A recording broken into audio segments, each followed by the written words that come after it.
So I use this little set of handstand in order to trying to put my weight on the different arms. So one time more on the right wrist, other time more on the left one, because now my focus is one arm handstand.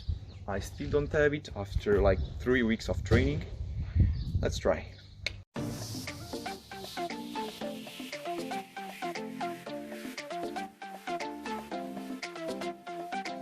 I'm really happy about the progress I teach in these 3 weeks of handstand. I want to give you some tips for those who does not have handstand and for those who want to improve it. I think the key to learn it is to try every day.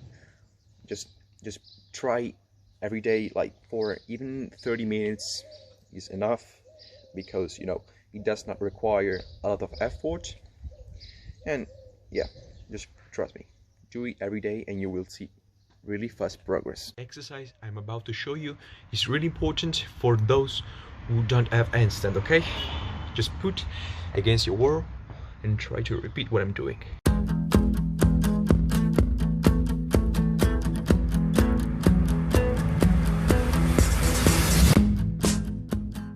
Okay, now a tip for those who have handstands but they want to improve it. So you shouldn't always try a normal one, but try all the forms, all the variation, okay?